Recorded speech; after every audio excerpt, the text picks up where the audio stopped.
দিনের নবী আসলেন দুনিয়ায়, এতিম হয়ে দিনের নবী আসলেন দুনিয়ায়। মায়ের উদরে থাকতে নবী পিতাকে হারায়, মায়ের উদরে থাকতে নবী পিতাকে হারায়। নবীজিকে ভালোবাসেন সবাই? এক লাইন আমার সাথে নবীর নাম পড়বেন, আওয়াজ দিয়ে মুখ খুলে, কারণ মুখ বন্ধ রাখা যাবে না। বলেন সবাই, মায়ের উদরে থাকতে নবী পিতাকে। আরেকটু আওয়াজ দেন সকলে, বলেন মায়ের উদরে থাকতে নবী। শিশু নবী কেন্দে বলে, শোনো মাগো আমিনা রে, সকল শিশুর পিতা আছে, মোর পিতা কোথায়? মায়ের উদরে থাকতে নবী, মায়ের উদরে থাকতে নবী পিতাকে হারায়। মা আমিনা কেন্দে বলে, ওরে বাবা মুহাম্মদ রে, তোমার পিতা ঘুমিয়ে আছেন সোনার মদিনায়। মায়ের উদরে থাকতে নবী পিতাকে হারায়। বলেন মায়ের উদরে লা ইলাহা ইল্লাল্লাহ, জোরে লা ইলাহা, সবাই জবান খুলি লা ইলাহা, আরো জোরে লা ইলাহা, মাশাআল্লাহ, লা ইলাহা ইল্লাল্লাহ, লা ইলাহা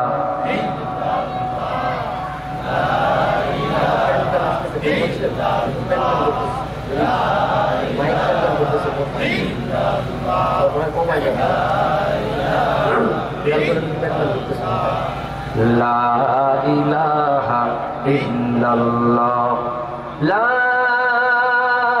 ইলাহা ইল্লাল্লাহ, মুহাম্মাদুর রাসূলুল্লাহ সাল্লাল্লাহু আলাইহি ওয়াসাল্লাম। আলহামদুলিল্লাহ।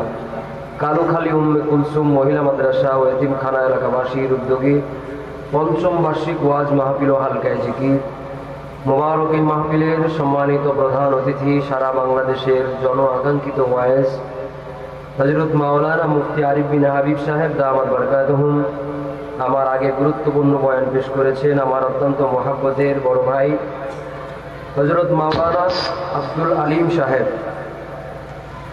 দামাত বরকাতুহুম, মাহফিলের আরো অন্যান্য অতিথিবৃন্দ, এলাকার গণ্যমান্য ব্যক্তিবর্গ, বিভিন্ন স্থান থেকে আগত দিনদার পরহেজগার মুসলমান ভাই বাবাজিরা, কচিকাঁচা শিশুরা, তরুণ যুবক ভাইরা, পর্দার আড়ালে অবস্থানরত পরম শ্রদ্ধের মা এবং বোনেরা, মাইকের আওয়াজ যত দূরে যায়, যে যেখান থেকে শুনছেন সবার কাছে প্রশ্ন করে জানতে চাই, এই দুনিয়ার বিভিন্ন কার্যকলাপ থেকে বিরত রেখে এই ময়দানকে জান্নাতের বাগান বানিয়ে আমাদেরকে এই ময়দানে আসার এবং বসার তৌফিক দান করেছেন কে?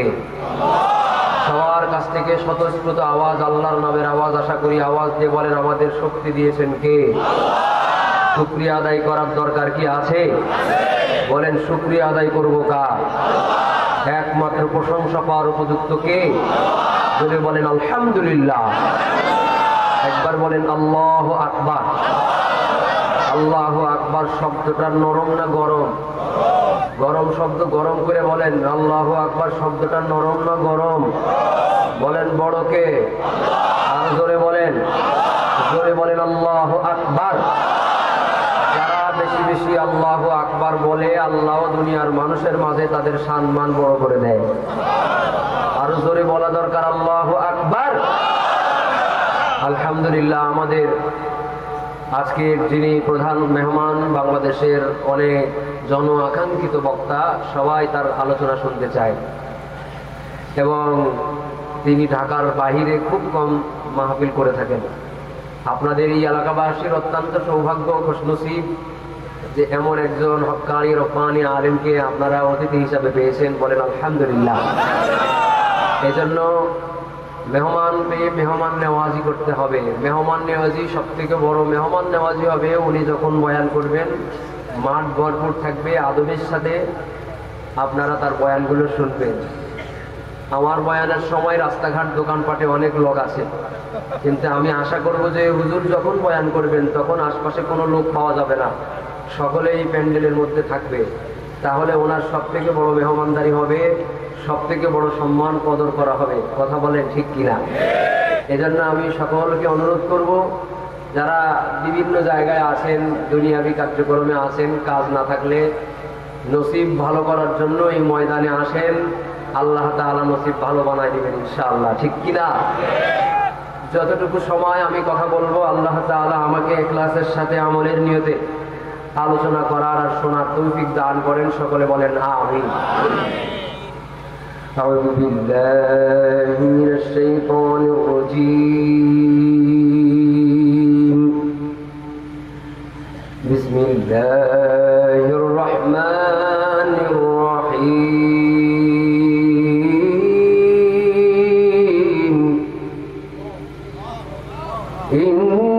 ইন্নাল্লাহা ইয়া'মুরুকুম আন তু'আদ্দুল আমানাতি ইলা আহলিহা ওয়া ইযা হাকামতুম বাইনান নাস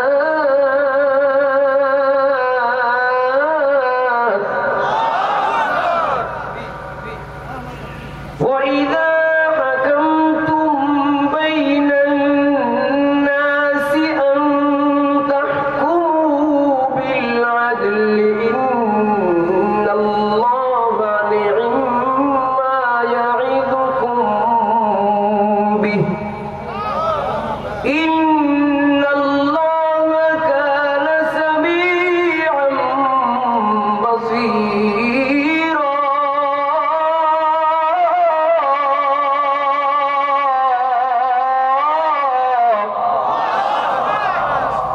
মুসলমান ভাইয়েরা আমার, পর্দার আড়ালের সম্মানিত মা বোনেরা, কালুখালী উম্মে কুলসুম মহিলা মাদ্রাসার আয়োজনে আজকের এই পঞ্চম বার্ষিক ওয়াজ মাহফিলে বহুদিন পরে আমরা ওয়াজ মাহফিলে একসাথে মোবারক মজলিসে বসার সুযোগ পেয়েছি। এই এলাকায় আশেপাশেই কিন্তু বহুত মাটির নিচের মানুষ ঘুমানো আছে, বহুত গোরস্থান আছে। একটু আগে ছাত্ররা যে কাপড়ের কাপড় পরানোর প্র্যাকটিক্যাল আপনাদেরকে দেখাইল, এই পরিস্থিতির সম্মুখীন হয়ে বহুত মানুষ অলরেডি কবরের মধ্যে ঘুমায় গেছে। তাদের আপনজনেরা এখানে তাজা মানুষের মতো বসে আছে। নিঃশ্বাসের কোনো বিশ্বাস নাই, হায়াতের কোনো গ্যারান্টি নাই। যে কোনো মুহূর্তে আমাদের অন্ধকার কবর চলে যাওয়ার ডাক চলে আসতে পারে। এমনও তো হতে পারে আগামী বছরের মাহফিল হবে, কিন্তু তাজা মানুষের মতো যারা বসে আছি, আগামী বছরের মাহফিল হবে, কিন্তু আমি আর আপনি এই মাহফিলে আসার আগে অন্ধকার কবরের বাসিন্দা হয়ে থাকব।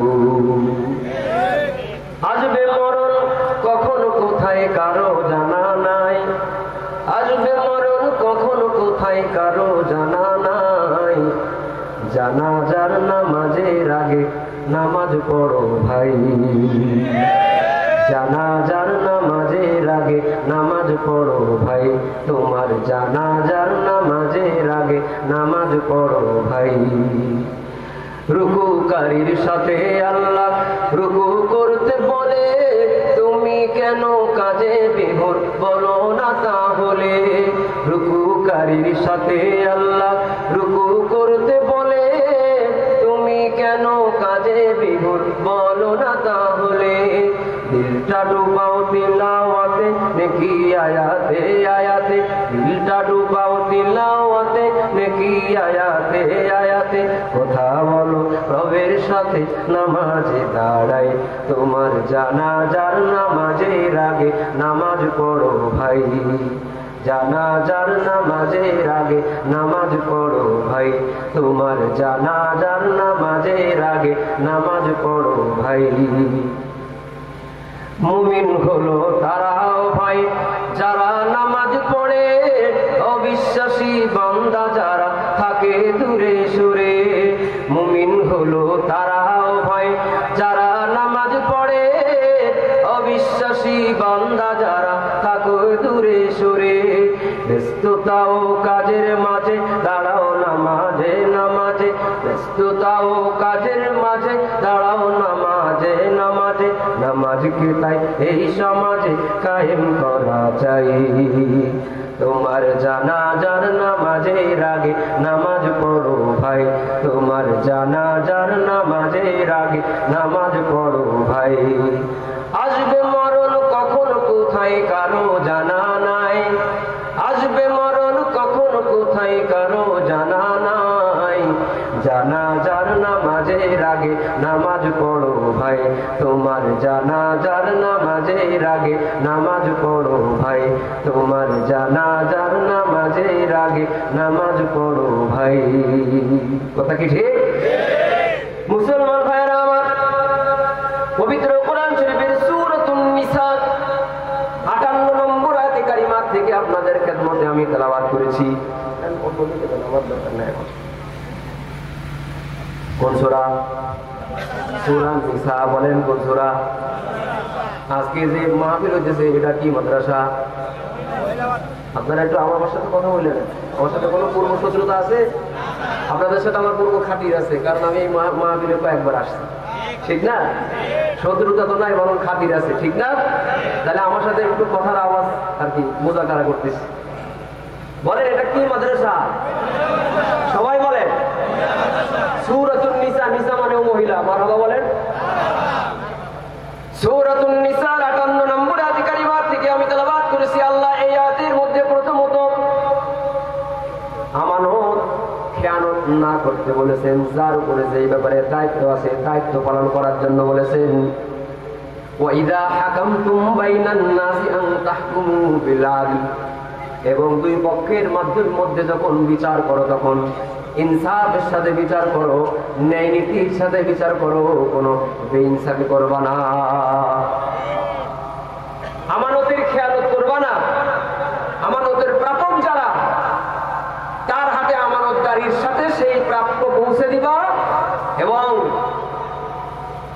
বিচার ইনসাফের সাথে করবা এই দুটো ওয়াজ করে আল্লাহ নিজেই বলছেন ইন্নাল্লাহা নি'মা ইয়া'iদুকুম বিহি আরে এই দুইটা যে এত কত সুন্দর ওয়াজ আমার ওয়াজ আমি কত সুন্দর কইতেছি না তো আল্লাহ নিজেই বলছেন ইন্নাল্লাহা নি'মা ইয়া'iদুকুম বিহি আমানতের খেয়ানত করা যাবে না আর বিচারে বেইনসাফি করা যাবে না এই দুটো কথা এত সুন্দর ওয়াজ এই ওয়াজ আল্লাহ নিজেই করে নিজেই বলছেন আরে কত সুন্দর এই ওয়াজ আল্লাহু আকবার বলেন ইন্নাল্লাহা কানা সামিআম বাসীরা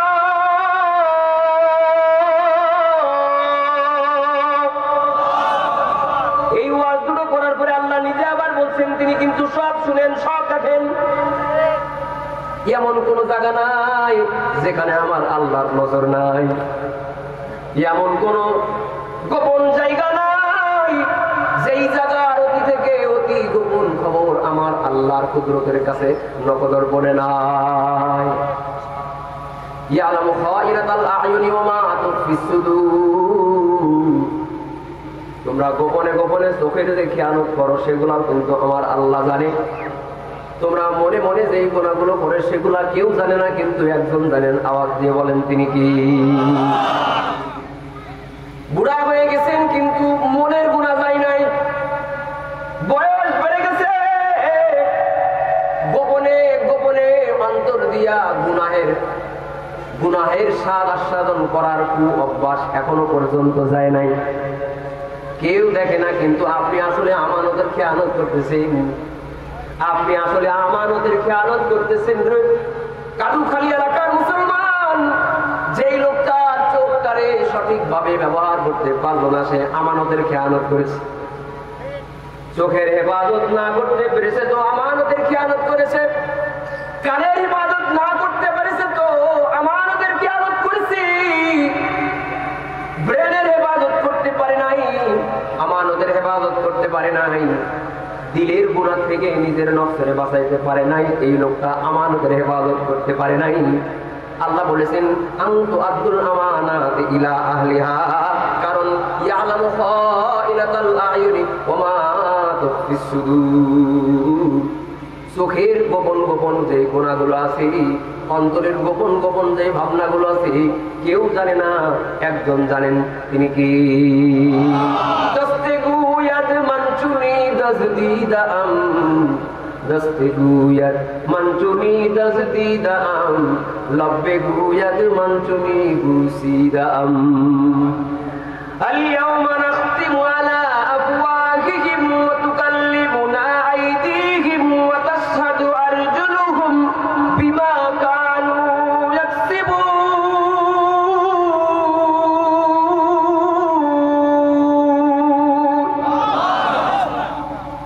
কিয়ামতের কঠিন ময়দানে নিজের ব্যক্তিগত আমানত হিসাবে আল্লাহ আপনার কাছে যা দিয়েছে, আপনার চোখ আল্লাহর দেওয়া আমানত, আমাদের পঞ্চ ইন্দ্রিয় আল্লাহর দেওয়া আমানত, আমাদের দুই পা আল্লাহর দেওয়া আমানত, আমাদের দুইটা হাত আল্লাহর দেওয়া আমানত, আমাদের চোখ দুইটা আল্লাহর দেওয়া আমানত। সঠিক কাজে ব্যবহার করতে পারে নাই, বিধিনিষেধ মেনটেন করে ব্যবহার করতে পারে নাই। আল্লাহ তাআলা বলে দিয়েছেন ওয়াকুল লিল মুমিনিনা ইয়াগুদ্দু মিন আবসারিহিম ওয়া ইয়াহফাযু ফুরুজাহুম। মহিলাদের ব্যাপারেও বলে দিয়েছেন ওয়াকুল লিল মুমিনাতি ইয়াগুদ্দুনা মিন আবসারিহিন্না ওয়া ইয়াহফাযনা ফুরুজাহুন্না। দুইটা আয়াতে পৃথক পৃথক ব্যাকরণের লিঙ্গ ব্যবহার করে, মুযাক্কার মুআন্নাস ব্যবহার করে আল্লাহ দুইটা আয়াতে পৃথক পৃথক ভাবে বলে দিয়েছেন। দুইটা আয়াতের অর্থ এরকম, পুরুষেরা, মহিলারা, তোমরা তোমাদের চোখের হেফাজত করো, তোমরা তোমাদের যৌন অঙ্গের হেফাজত করো। আজকের বাংলাদেশে চোখ আর যৌন অঙ্গ, এই দুইটা আল্লাহর দেওয়া আমানত। এই দুইটা আমানতের সঠিক ব্যবহার করে কবরে যাইতে পারছে শতকরা 5% মানুষ এর সঠিক ব্যবহার করতে পেরেছে। যদি পার্সেন্টেজ আমি 5 বলি তাও আমার ভুল হয়ে যাবে। আমার ওয়াজ কি বুঝতেছেন আপনারা? আমার কথা কি বুঝতেছে? বলেন, আমাদের চোখ কার দেওয়া? আমাদের কান কার দেওয়া? আমাদের দুই পাও কার দেওয়া? আমাদের দুই হাত কার দেওয়া? নাকি আমাদের নিজের? আরে বলেন না, এই চোখ কি আমাদের নিজের? আমাদের কিডনি, আমাদের হাড়, আমাদের লিভার, আমাদের ফুসফুস, আমাদের রক্ত, আমাদের পঞ্চেন্দ্রিয়, আমাদের পা থেকে মাথা পর্যন্ত পুরা 5 পথের পুরা বডি একজনের দেওয়া। তিনি কে? আরো জোরে। আমাদের দেশে শোনেন, একটা মাসআলা বলে দিয়ে যায়, আমাদের দেশে একটা শ্রেণীর মানুষ মরণের আগে উইল করে যায় যে আমি মরে গেলে আমার লাশটা মানুষের কল্যাণের জন্য দান করে দিয়ে গেলাম, আমার দেহ দান করে দিয়ে গেলাম, দেহটাকে মেডিকেল সায়েন্সের গবেষণার জন্য দান করে দিয়ে গেলাম। অথবা যে এই গরিব মানুষের কিডনি নষ্ট, ওর কিডনি কেনার টাকা নাই, ওর জন্য আমার কিডনি দান করে দিলাম, ওর জন্য আমার চোখ দান করে দিয়ে গেলাম। আমি মরে গেলে আমার শরীরের পাসপত্রগুলো মেডিকেলের হিমাগারের মধ্যে সংরক্ষণ করে রেখে দিবেন। যদি কখনো কোনো গরিব মানুষের শরীরের পাসপত্রের দরকার হয়, বিনা টাকায় আমারটা দান করে দিবেন।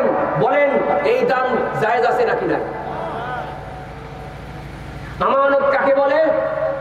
আমানত হলো কোন একজন ব্যক্তির জিনিস আপাতত আমার মালিকানায় আছে, মালিক আমি না, আমার জিম্মাদারিতে আছে। কোন একজন ব্যক্তির জিনিস আমার জিম্মাদারিতে আছে, নির্দিষ্ট সময় আবার মালিকের কাছে সেই জিম্মাদারির জিনিস পৌঁছে দিতে হবে।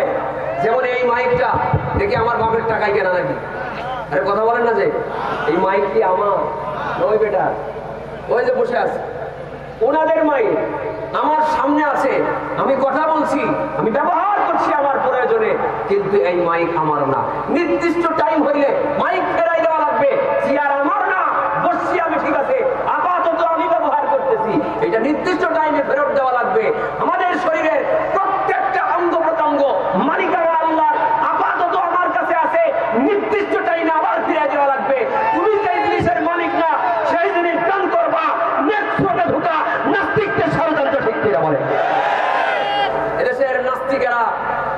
যখন দেহদান করার কথা বলে আমরা ওলামায়ে কেরাম যখন এটার বিরোধিতা করে, তখন আলেমদেরকে জনগণের বিরুদ্ধে দাঁড় করানোর একটা খুচরা পয়েন্ট হিসাবে কাজে লাগায়। এরা মনে করে দেখছেন আমরা তথাকথিত নাস্তিকেরা কত জনদরদি, আর আলেমরা অঙ্গ দান করতে দিল না। আহাম্মা, যেই জিনিসের মালিক আমি না সেই জিনিস আমি দান করবো, কোন মালিকা নাই, ঠিক কিনা? আল-ইয়াওমা নাখতিমু আলা আফওয়াহিহিম ওয়া তুকাল্লিমুনা আইদিহিম ওয়া তাশহাদু আরজুলুহুম বিমা কানু ইয়াকসিবুন। কিয়ামতের কঠিন ময়দানে মুখের তালা লাগায় দেওয়া হবে। ওয়া তুকাল্লিমুনা আইদিহিম, হাত দুটো কথা বলবে, তাসতাগুয়াত মানচুবি তাসদিদাম, হাত কথা বলবে, এই হাত দ্বারা কবে চুরি করছো, চোরেরা সেদিন ধরা খেয়ে যাবে। এই দেশে চোরের বিচার হয় কোন চোর? যে চোর হলো শেষরা চোর, যে চোর হলো বদনা চোর, যেই চোর হলো বালিশ চোর, যেই চোর হলো বেশি থেকে বেশি একটা মোবাইল চুরি করছে, এই চোরের বিচার হয়। কিন্তু যেই চোর রাস্তার টাকা চুরি করছি ওর বিচার হয় না। ওই যে মেট্রো রেল উপর দিয়ে গেল, পিলারের মাথার থেকে ধসে একজন লোক মরে গেল, এই চুরি করে এদেশের মধ্যে টেন্ডারের টাকা, মেট্রো রেলের রাস্তা বানানোর টাকা চুরি করে বিদেশে 360টা বাড়ি বানায়া অল্প কিছু টাকা পয়সা সিমেন্ট বালি কম দিয়া ওই জায়গায় জিনিস বানাইছে, মানুষ মরে গেল। এই চুরির কোনো বিচার আমরা পাইলাম না।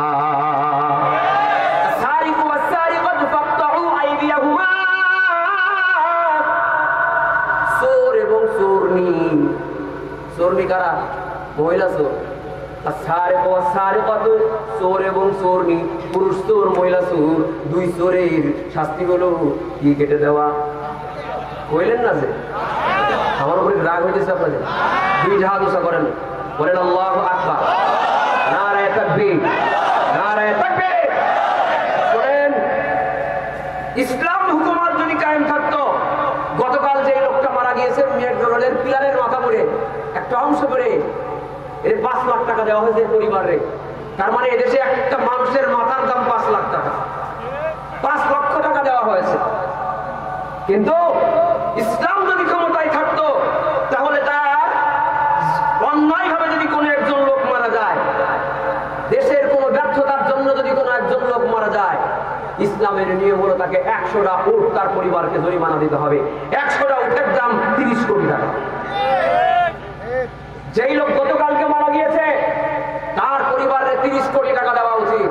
30 কোটি টাকা দিল। যেই মেয়ে বাবা হারাইছে, যেই মেয়ে স্বামী হারাইছে, যেই মহিলা সন্তান হারাইছে, এটা আর কোনোদিন খুঁজে পাবে না।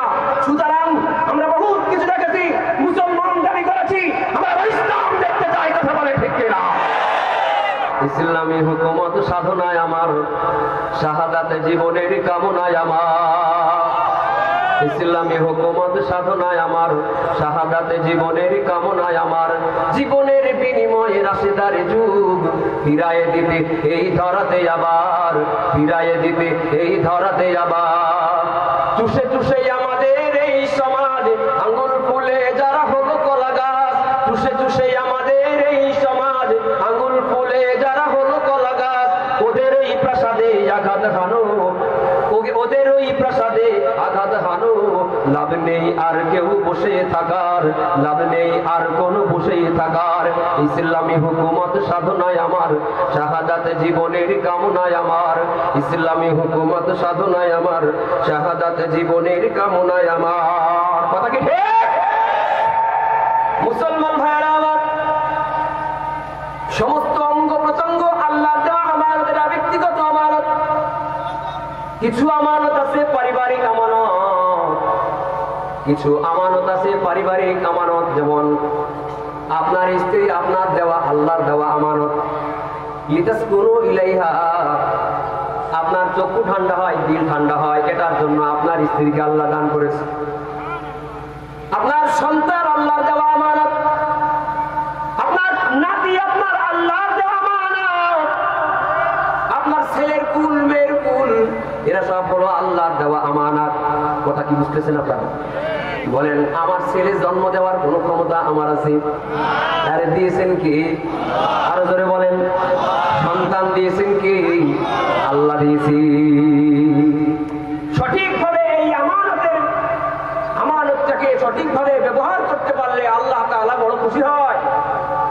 খুশি হইয়া আল্লাহ তাদেরকে দুনিয়া এবং আখিরাতে পুরস্কারও দেয়। সুবহানাল্লাহ বলুন। এদেশের মধ্যে কিছু সম্প্রদায় আছে যারা বিয়ে করে বউটারে নিয়ে, বিয়ে করার পরে বউটারে আবার বিয়ের পরের দিন বউ ভাতের নামে, ওলিমার নামে, আরো কি নাম দিয়ে অনুষ্ঠানের নামে বউটারে সাজাইয়া গুজাইয়া চেয়ারের উপরে বসাইয়া দেয়। সারা পাড়ার মানুষ সব খেয়ে যাবে আর বউটা দেখে যা। কথা বলুন, আছে না? না। আল্লাহ তাআলা বলেন লিতাসকুনু ইলাইহা, যার বউ তার দিল ঠান্ডা হওয়ার জন্য আমি দিছি। বিয়ে যে করবে তার দিল ঠান্ডা হওয়ার জন্য আল্লাহ তার বিয়ে করাইছে। এই মগা চৌধুরী নিজে বিয়ে করছে, বউরে বলে একটু সাজুগুজু করো, আমার বন্ধু বান্ধব আসতেছে, তোমার সাথে দেখা করো। 10 বছর বউ দেখতে হবে না? বন্ধু বান্ধবের বউ না দেখলে কি হয়? কত বড় আহম্মক, কত বড় আহম্মক! ব্যক্তিত্বহীন ব্যক্তি হইলে, নির্লজ্জ প্রকৃতির পরিবার এবং ব্যক্তি হইলে এই কাম করতে পারে। বন্ধু বান্ধবের সামনে নিজের বউ দেখাবে, তাও আবার কয় সাজুগুজু করো, মেকআপ টেকআপ ভালো করে, ভালো পোশাক আশাক করো, বন্ধু বান্ধবের সামনে যাইতে হবে বলে কথা। যার বউ তার দিলের শান্তির জন্য আল্লাহ বিয়ে করাইলো, এই মগা বন্ধু বান্ধবের দিলে, তোর বন্ধু বান্ধবের দিলের শান্তির জন্য আল্লাহ তোর বউ দেয় নাই। কথা বলে ঠিক কিনা?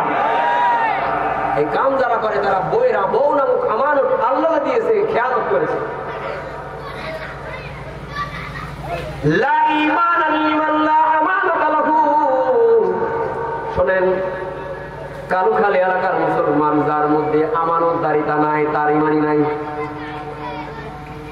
আল হায়াউ শুবাতুম মিনাল ঈমান, লজ্জা যেমন ঈমানের অংশ, ওরকম ভাবে আমানতদারিতা ঈমানের একটা গুরুত্বপূর্ণ জায়গা। যার আমানতদারিতা আছে বোঝা যাবে তার ঈমান আছে, যার আমানতদারিতা নাই আসলে ও বেঈমান। কিছু আমানত আছে আমাদের জন্য পারিবারিক আমানত, কিছু আমানত আছে স্ত্রী হিসাবে আল্লাহ তোমার কাছে দিয়েছে, সঠিক কাজে লাগানোর মাধ্যমে আল্লাহর কাছে বুঝাই দেওয়া লাগবে, আল্লাহ তোমার আমানত সঠিকভাবে আমি ব্যবহার করেছি। আল-মাল ওয়াল বানুনা জিনাতুল হায়াতিদ দুনিয়া, মাল এবং সন্তানদেরকে আল্লাহ তাআলা দুনিয়ার নিয়ামত হিসাবে, সৌন্দর্য সাজসজ্জা হিসাবে যদিও আল্লাহ তোমারে দিয়েছে, কিন্তু এই সন্তানেরা আল্লাহর দেওয়া আমানত। কেউ কেউ সন্তানের সন্তান নামক আমানতটারে খেয়ানত করে নিজের কপাল পোড়ায়, আর কেউ কেউ সন্তান নামক আমানতটার খেয়ানত, আমানতের সঠিক ব্যবহার করে, নিজের আমানতের সঠিক ব্যবহার করে নিজের পুরস্কার আল্লাহর পক্ষ থেকে আদায় করে নেয়। যেই লোকটা নিজের সন্তানটারে আল্লাহ চিনাইলো, কেমনে মানুষ হয়ে আল্লাহর কাছে যাবে?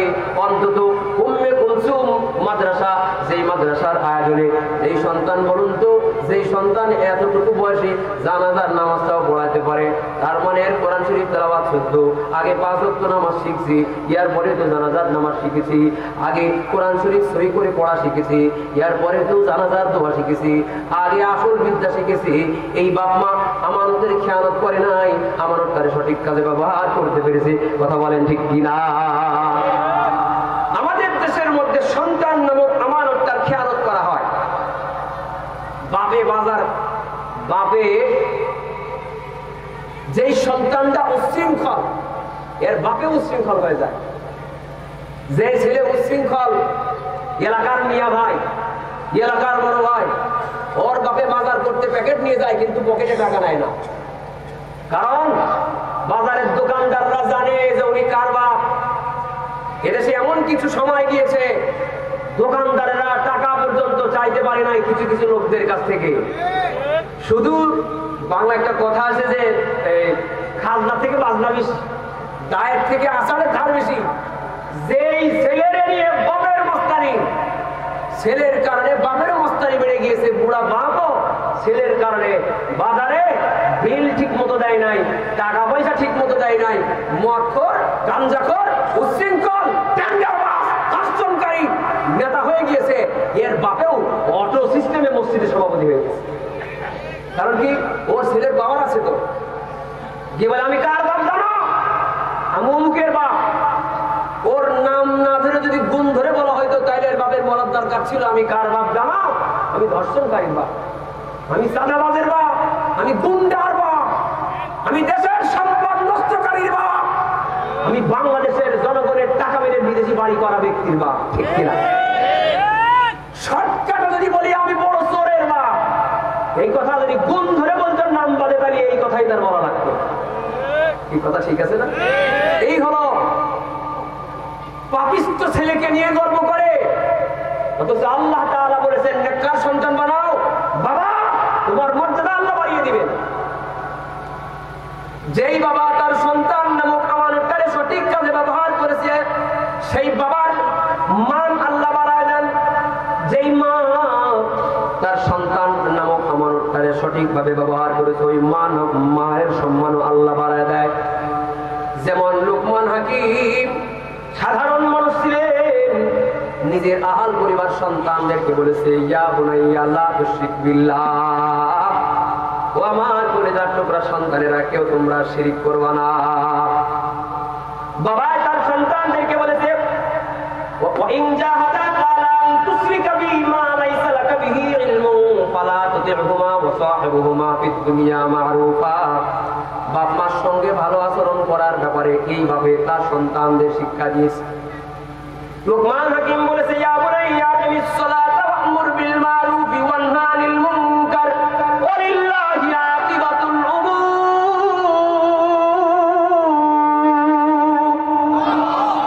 সন্তানদেরকে নামাজ পড়ার ব্যাপারে বাবাই শিক্ষা দিয়েছে। তো এই বাবার প্রতি আল্লাহ এমন খুশি হয়েছে, লোকমান নামে কোরআন শরীফে আল্লাহ তাআলা সন্তানদেরকে যে উপদেশ ওই বাবা দিয়েছিল, উপদেশগুলোকে কোরআনের আয়াত বানায় দিয়েছে, আর ওই লোকের নামে কোরআন শরীফে একটা সূরা আল্লাহ বানায় দিয়েছে। কোরআন শরীফে একটা সূরা আছে, সূরা আলে ইমরান। মারিয়াম মাতা ইমরান, যিনি ছিলেন মারিয়ামের পিতা ইমরান, যেই ইমরান নামক লোকের বংশে যার ঔরসে মারিয়াম নামক একজন মেয়ের জন্ম হয়েছে, আল্লাহ তাআলা এই লোক বাবা হিসাবে সুন্দরভাবে সন্তান লালন পালন করেছে, আমানতের খেয়ানত করে নাই। তাই এই ইমরানের নামেও শুধু ইমরানের নামে নয়, পুরা পরিবারের নামে আল্লাহ সূরা নাযিল করে আল্লাহ সূরার নাম দিয়েছেন সূরাতু আলে ইমরান। পুরা কোরআন শরীফের মধ্যে 114টা সূরা আছে। বলেন তো কয়টা? সবাই বলেন। 114টা সূরার মধ্যে একটা সূরার নাম শুধু একজন মহিলার নামের নাম। 113টা সূরা আছে, কিন্তু কোন মহিলার নাম আল্লাহ নেন নাই। কেন নেন নাই? কারণ মহিলাদের নামটাও ছোট। এই যে এই কালোখালী উম্মে কুলসুম মহিলা মাদ্রাসার মেয়েরা, এরা গরমের ভেতরেও বোরকা পরে, হাত মোজা পরে, পা মোজা পরে, চোখ দেখা যায় না, হাত দেখা যায় না, পা দেখা যায় না। এত কষ্ট করে কেন? কারণ মহিলা হলো আওরাত, আওরাত হলো সতর। আল্লাহ বলেছেন এরা আওরাত, এরা নিজেদেরকে ঢেকে ঢুকে বেড়াবে, এরা হলো সতর। এদের নামটা পর্যন্ত আল্লাহ কোরআন শরীফে নেন নাই। মুফাসসিরিনে কেরাম বলেন এর মাধ্যমে প্রমাণ হয় যে বিনা প্রয়োজনে মহিলাদের নামটাও মানুষের সামনে প্রচার করা উচিত না। আমাদের বাংলাদেশে তো এখন ওয়াজ মাহফিল হয়, এক পোস্টারে উপরে মুফতি আরিফ বিন হাবিব আর নাইমুল হকের নাম, ওই পোস্টারের নিচে অর্ধেক মুসাম্মাত উম্মে কুলসুম মহিলা বক্তা তার নাম। এরকম বহুত মাহফিল হয় যে পোস্টারের মধ্যে আলেমা হাফেজা মুসাম্মাত অমুক বক্তা নিন তার নাম দিয়ে পোস্টার পর্যন্ত করে, ঠিক কিনা বলে? অথচ আল্লাহ তাআলা তাদের নামটাকেও ছাতর বানিয়ে দিয়েছে। পুরা কোরআন শরীফের মধ্যে একজন মাত্র মহিলার নাম আছে, তার নাম হলো মারিয়াম। আর কোন মহিলার নাম নাই। মারিয়ামের নামে একটা সূরা পর্যন্ত আল্লাহ দিয়েছেন, কারণ মারিয়াম ঈসা ইবনে মারিয়াম এমনি জান্নাতে তো একটা তাজা একটা সন্তান, দুনিয়ার মধ্যে একটা সেরা সন্তান মারিয়াম রেখে গেছে। একটা সেরা সন্তান মারিয়াম দুনিয়ার মধ্যে রেখে গিয়েছে, যে সন্তানটা সেরা সন্তান। এই ঈসা নবী দুনিয়ায় যখন আগমন করলেন, আগমন করে মায়ের পক্ষে বেঈমানদের জবাব দিয়ে বলেছেন, আমি হলাম ইন্নী আবদুল্লাহ আতানিয়াল কিতাবা ওয়া জাআলানি নবিয়্যা। বেঈমানেরা বলেছিল, ওই ও মারিয়াম, তোমার তো স্বামী নাই, তোমার গর্ভের এই সন্তানের বাবাকে তুমি অবৈধ সন্তান জন্ম দিয়েছো। তৎক্ষণাৎ সদ্য ভূমিষ্ঠ হওয়া শিশু হযরত ঈসা হুঙ্কার দিয়ে বলেছিলেন, খবরদার আমাকে জাবর সন্তান বলবো না, আমার জবাব আমি দিয়ে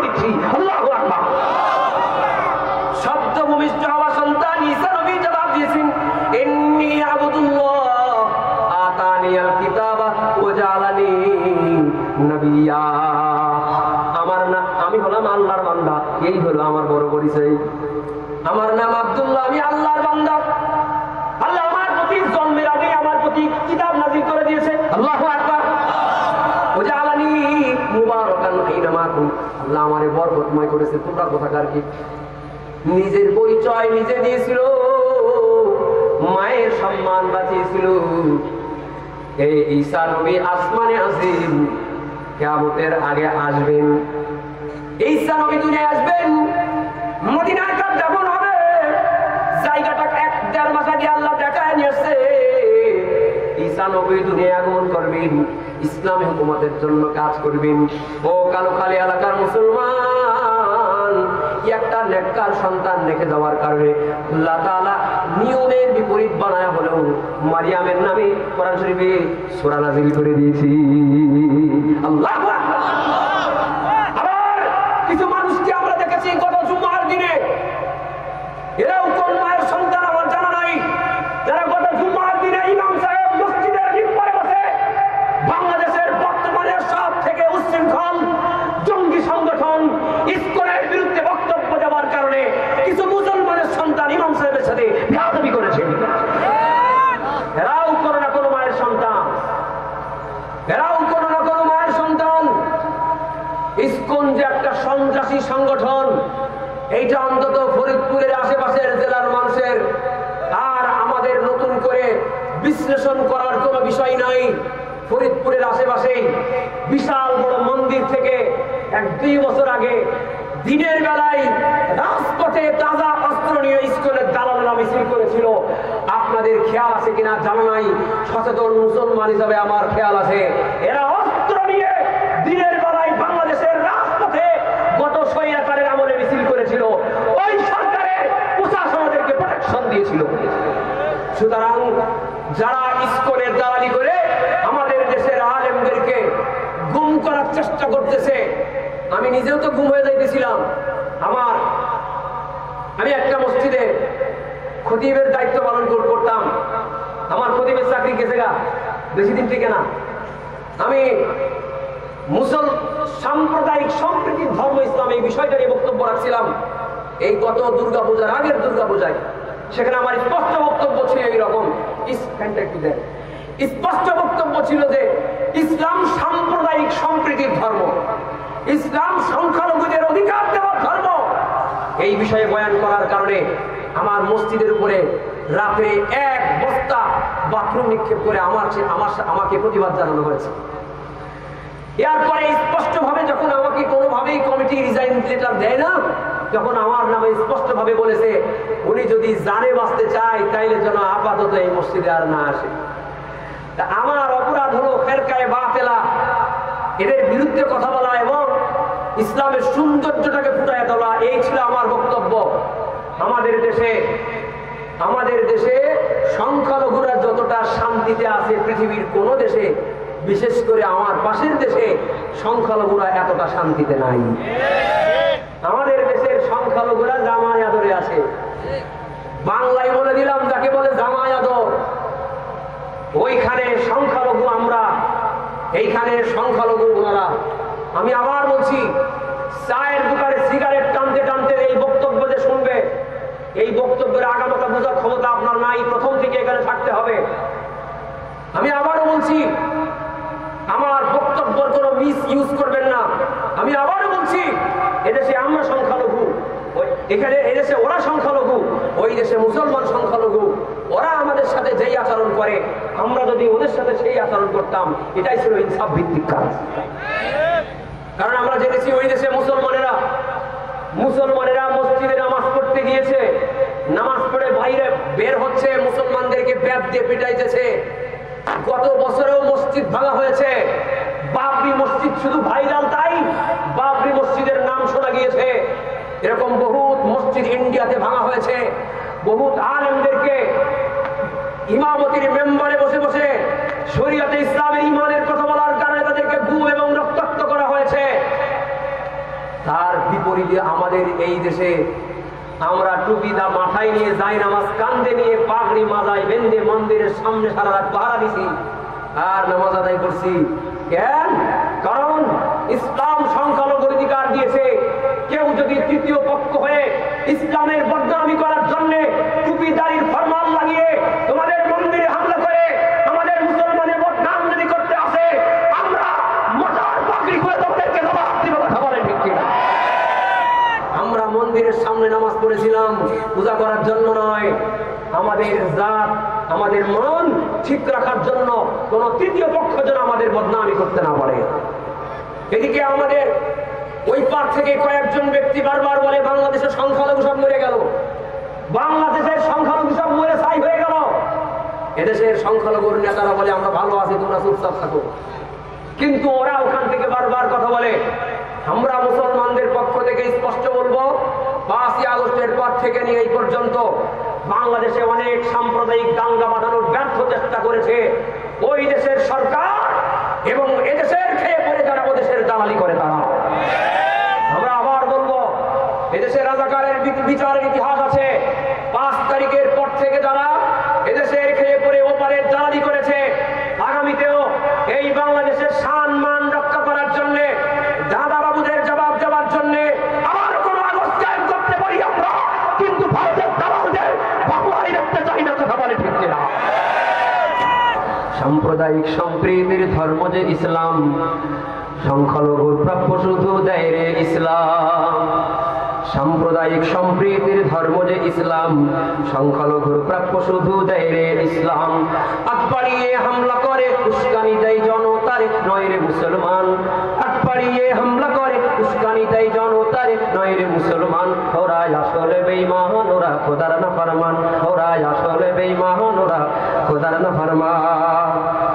মসজিদেতে করলো পেশাব ইহুদি বেদিন, ক্ষমা করলো দিনের নবী নিজেই করলো ক্লিন। মসজিদেতে করলো পেশাব ইহুদি বেদিন, ক্ষমা করলো দিনের নবী নিজেই করলো ক্লিন। এই আদর্শে পাগল হইল আন্নরে ঈমান, এই আদর্শে পাগল হইল আন্নরে ঈমান। সংখ্যালঘুর প্রাপ্য শুধু দেয় রে ইসলাম, সংখ্যালঘুর প্রাপ্য শুধু দেয় রে ইসলাম। নবীর চলার পথের মাঝে বিছাইতো কাটা, অসুস্থ সেই বৃদ্ধা পেল নবীজির সেবা। নবীর চলার পথের মাঝে বিছাইতো কাটা, অসুস্থ সেই বৃদ্ধা পেল নবীজির সেবা। মানবতার সেবা করতে দেখতো না ঈমান, মানবতার সেবা করতে দেখতো না ঈমান। সংখ্যালঘুর প্রাপ্য শুধু দেয় রে ইসলাম, সংখ্যালঘুর প্রাপ্য শুধু দেয় রে ইসলাম। আমার ধর্ম আমার জন্য, তাহার ধর্ম তার, ধর্ম নিয়ে বাড়াবাড়ি করো না কেউ। আমার ধর্ম আমার জন্য, তাহার ধর্ম তার, ধর্ম নিয়ে বাড়াবাড়ি করো না কেউ। আর কোরআনে আর বিদায় হজে দিয়েছে ফরমান, সংখ্যালঘুর প্রাপ্য শুধু দেয় রে ইসলাম, সংখ্যালঘুর প্রাপ্য শুধু দেয় রে ইসলাম। সাম্প্রদায়িক সম্প্রীতির ধর্ম যে ইসলাম, সংখ্যালঘুর প্রাপ্য শুধু দেয় রে ইসলাম। কথা কি ঠিক? আপনারা রাগ হয়েছে না মন করে? হুজুর অল্প সময়ের ভিতরে চলে আসবেন ইনশাআল্লাহ। আমি আমার নির্দিষ্ট সময় পর্যন্ত আছি, আপনারা যদি থাকেন আসেন তো সকলেই একবার সকলে বলি তো আল্লাহু আকবার।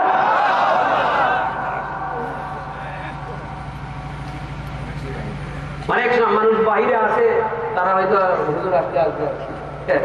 আমরা কর্তৃপক্ষের পক্ষ থেকে তাদেরকে অনেক ওলামা হযরত নিচে বসছেন, আলহামদুলিল্লাহ। আমরা তাদেরকে আহ্বান অনুরোধ করছি আপনারা স্টেজে আসবেন। যারা হযরত ওলামা ইকরাম আছেন আপনাদেরকে স্টেজে এসে বসার জন্য আমরা অনুরোধ করছি। আমানতের খেয়ানত যেন না হয়, একটা সন্তান যেন আমানতদার হিসাবেই গড়ে ওঠে এবং এই বাবাও যেন আমানতের দায়িত্বটা ঠিক মতো পালন করতে পারে। এর সব থেকে ঠিকঠাক সহজ পদ্ধতি হলো সন্তানটারে ধরে ধরে মাদ্রাসায় ভর্তি করে দেবে, দিলে ও সঠিক টাইম মতো গোসলের ফরজ শিখে যাবে, আমানতের খেয়ানত হবে না। আপনার সন্তান বালেগ হওয়ার 5 বছর পরে টের পাইতে ফরজ গোসল কি কথা বললো না? আমি কি খুব অনুপযুক্ত একটা কথা কইলাম? সন্তান বালেগ হওয়ার কয়েক বছর পরে টের পাইতে ফরজ গোসল কি জিনিস, আপনি কিভাবে দিবেন? মাদ্রাসায় সন্তান ঠিক এদেশের মানুষ দেয়, কিন্তু দেয় সব থেকে মগা দেয় না। যে যেটা তাগা একদিকে দেখে আর একদিক ওইটারে মাদ্রাসায় দেয়, যেটা 2 দিন পর পর দিন লাগে ওইটারে পায় করে আলেম বানাবো, ঠিক আছে না? যেটা অ্যাবনর্মাল ওইটারে আলেম বানায়। অথচ মুসলমানদের কাজ ছিল যেটা 1 নাম্বার ব্রিলিয়ান ওইটাকে আগে কোরআনের হাফেজ বানাও, আব্দুল্লাহ ইবনে আব্বাস বানাও। কথা বলেন ঠিক কিনা? ইমাম মুহাম্মদ রহমতুল্লাহ আলাইহি একজন ইমামের নাম, বাবা ছিলেন সেই জামানার কোটিপতি, ব্রিলিয়ান সন্তানটারে ওসিয়ত করে গেছে, ওনার স্ত্রীর সন্তানটারে মাদ্রাসায় ভর্তি করে দিয়ে গেছে।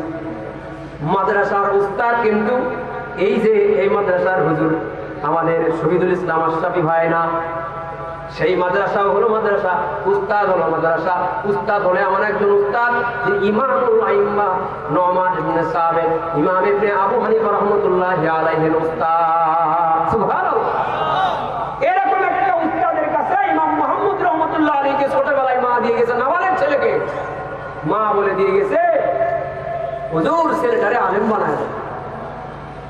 যথারীতি ক্লাসে বসে গিয়েছে। ক্লাসে বসার পরে ইমাম আবু হানিফা রাহমাতুল্লাহ আলাইহি নতুন ছাত্রের সঙ্গে পরিচয় পর্ব। আমাদের মাদ্রাসাগুলোতে যখন নতুন ছাত্র আসে ক্লাসে, উস্তাদেও তার সঙ্গে পরিচিত হই, অন্য সহপাঠীদের সঙ্গেও তার পরিচয় করানো হয়। এটা করা দরকার।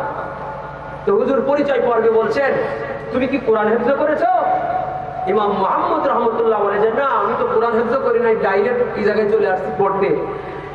আবু হানিফা রহমতুল্লাহ আলাইহি বললেন, আমার এই ক্লাসে বসার প্রথম যোগ্যতাই হলো পুরা কোরআন শরীফ হেফজ করা লাগবে। যতগুলো ছাত্র এখানে আছে সবাই কোরআন শরীফের হাফেজ, হাফেজ ছাড়া আমার ক্লাসে বসার যোগ্যতা নাই। মারহাবা বলে। এদেশের মানুষ, কিছু মানুষ বলে হাফেজ হওয়ার দরকার নাই, শুধু আলেম হইলে হয়েছে। হাফেজ হওয়ার কোনো বিশেষ ফজিলত নাই। আবার যারা হজ উমরায় যায় তাদের অনেকে বলে মদিনায় কোনো কাজ নাই, যত কাজ সব মক্কা।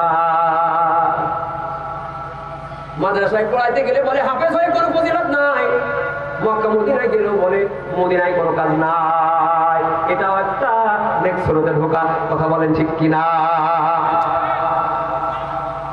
মদিনা মুনাওয়ারায় যখন আমি প্রথমবারের মতো গেলাম, গত 1.5 মাস আগে, আমিও আগে মক্কায় গেছি, তারপরে মদিনায় আগমন করলাম। আর মনে মনে ভাবলাম যে বিশেষ করে আরবের লোকেরা মক্কায় যায়, মদিনায় কম যায়।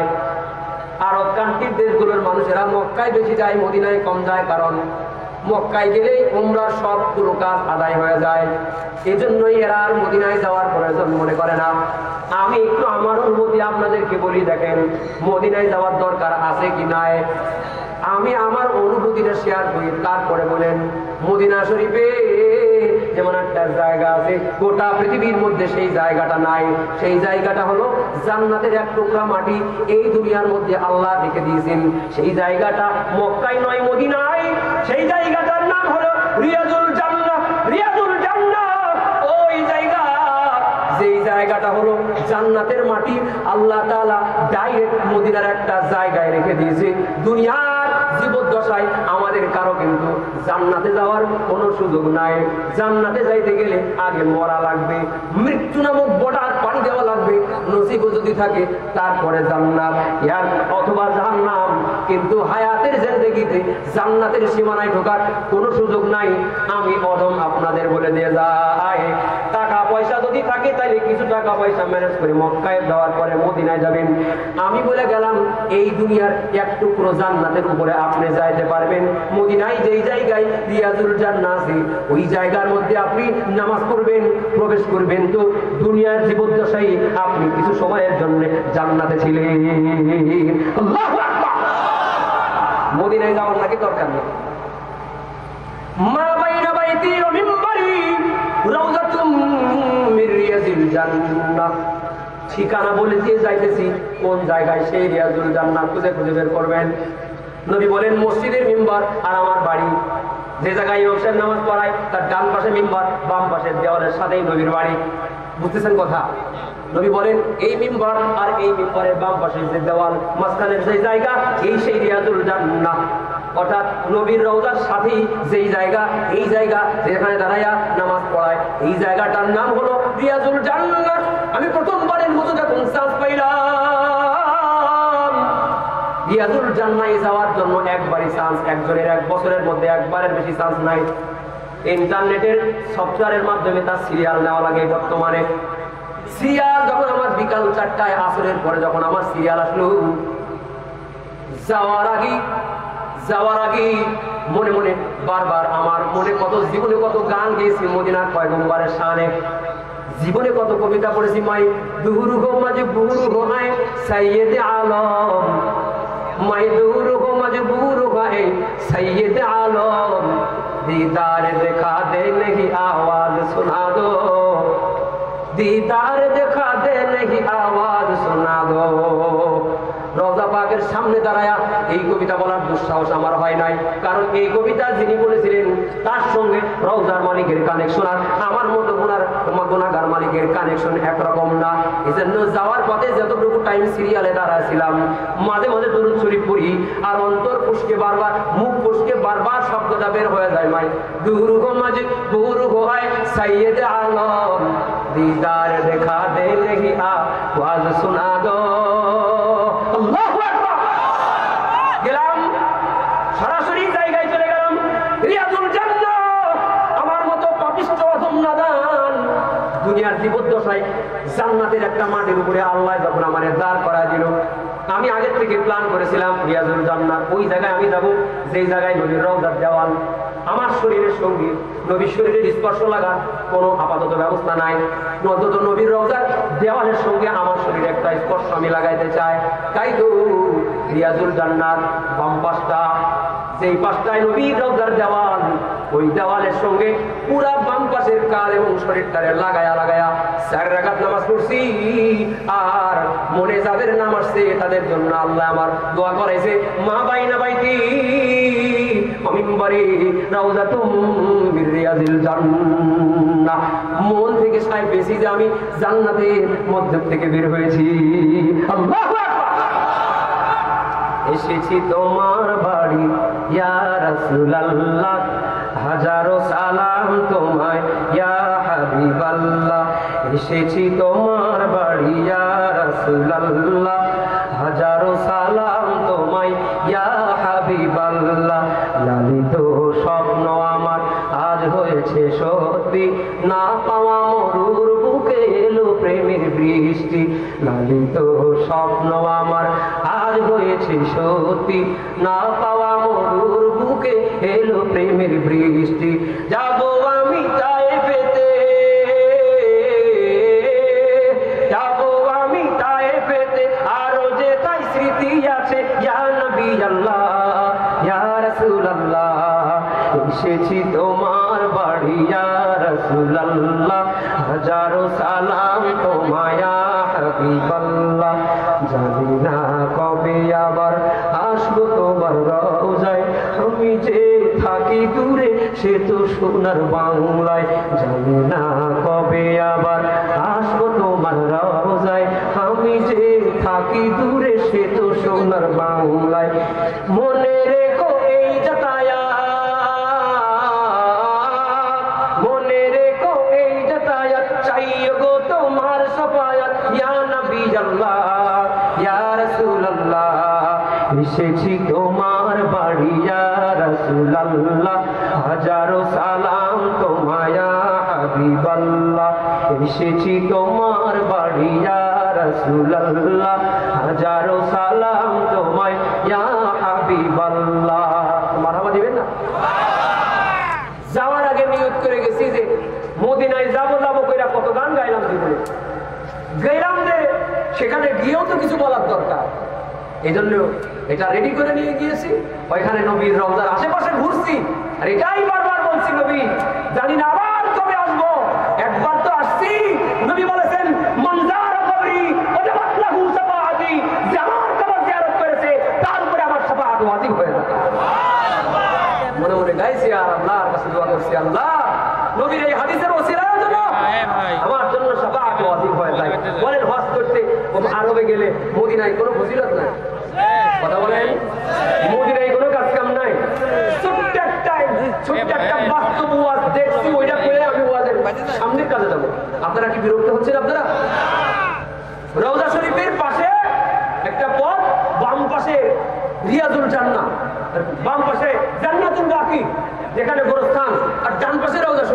আমি সামনে গেট দিয়ে বের হবো, ডান পাশে রওনা, বাম পাশে জান্নাতুল বাকি, ওয়ার্ড দিয়ে হাঁটতেছি। তোমার সাথী সঙ্গে কয়েকজন, আমাদের হোটেল 1 কিলো দূর, হেঁটে আসতে আর যাইতে কষ্ট হইতেছে। সাথীর একজন কোন দোয়া হিসাবে এমনি বলতেছে খুব খিদে লেগে গেছে, এই মুহূর্তে কেউ যদি আমার একটু বিরিয়ানি পাকাই খাওয়াই ধরে খুব ভালো লাগতো। এমনি আমার সাথে একজন কইতেছে আর কি, ওর পাশে আবার ওর আর দোস্ত আছে কইতেছে, হ্যাঁ এই সৌদি আরবে 1 রিয়াল কি বলে একটা চকলেটের দাম এত টাকা, বাংলা টাকা, আর এইখানে তোমার বিরিয়ানি খাওয়াবে, পয়সা বাদ দাও। এও প্রতিবাদ করে দিয়েছে। হাঁটতে হাঁটতে যারা গিয়েছেন তারা জানেন একটা মসজিদে বেলাল একটা জায়গা আছে, মসজিদে বেলাল পার হইয়া এটা চত্বর আছে 3-4 রাস্তার মোড়, 5-7 মিনিটের পর ওইখানে যাওয়ার সঙ্গে সঙ্গে বাঙালি মদিনায় কি আছে আমি চোখ দিয়ে দেখছি, তাই আপনাদের আমি দেখাইতেছি। মসজিদে বেলাল পার হলাম, 3-4 রাস্তার মোড়ে দাঁড়াইলাম, এক পাকিস্তানি দেখি বিরিয়ানি পাকাইয়া, দুম্বার গোশত দিয়ে বিরিয়ানি পাকাইয়া ওই জায়গায় দাঁড়াছে আর বলছে ইয়া হাজি লে লো, ইয়া হাজি লে লো। সবাই একটা একটা করে নিলাম, নিয়ে দেখি গরম খাবার বিরিয়ানি পাকাইছে দুম্বার গোশত দিয়ে। আল্লাহু আকবার। খাইছি এটা শোনানোর জন্য না, ওই জায়গায় দোয়া এমন কবুল হওয়া হয় যে আমি দোয়া হিসাবে না এমনিতেই কইছি ওটাও কবুল হয়ে যাবে। দোয়া হিসাবে না, দোয়া কবুল করার জন্য আল্লাহ ওই জায়গায় সব থেকে উর্বর জায়গা বানাই দিয়েছে। মুসলমান ভাইরা আমার, ইমাম মুহাম্মদ রহমতুল্লাহি আলাইহি, আবু হানিফা রহমতুল্লাহ আলাইহির ক্লাসে ছাত্র হওয়ার জন্য বলেন তো আপনাদের ওয়াজ মনে আছে কিনা দেখি, বলেন তো ওনার কি যোগ্যতা লাগবে? সবাই বলেন, আরো জোরে বলেন। কিসের হাফেজ? আরো জোরে। মান ক্বারাআল কুরআন ফাস্তাযহারাহু ফাআহাল্লা হালালাহু ওয়া হাররামা হারামাহু আদখালাহুল্লাহুল জান্নাহ ওয়া শাফাআহু ফি আশরাতিন মিন আহলি বাইতিহি কুল্লুহুম ক্বাদ ওয়াজাবাত লাহুন নার। কোরআন হিফজ করলো, হালালকে হালাল জেনে, হারামকে হারাম জেনে আমল করলো, এই লোকটা এই কোরআনের হাফেজ, আল্লাহ তাআলা এমন পাওয়ার দিয়ে দিবে যে আহাল পরিবার আত্মীয়স্বজন যার কথা মনে পড়ে 10 জন এমন ব্যক্তিকে সুপারিশ করার সুযোগ আল্লাহ দান করবে, যাদের নামটা জাহান্নামের খাতায় লেখা ছিল, সুপারিশ করে এদেরকে জান্নাতে নিয়ে যেতে পারবে। সুবহানাল্লাহ। বলেন হাফেজের পাওয়ার আছে না নাই? আরো জোরে বলেন। তো ইমাম মুহাম্মদ রহমতুল্লাহ আলাইহি ক্লাস থেকে উঠে গেলেন, হুজুর যেহেতু বলছে হাফেজ না হয়ে এই ক্লাসে বসা যাবে না, কেমন ব্রিলিয়ান্ট ছেলে মাদ্রাসায় দিয়েছে, আপনার মতো চোখ টেরাটা দিয়েছে, ব্রিলিয়ান্টটা দিয়েছে, উদাহরণটা দেওয়ার জন্য কথাটা বল।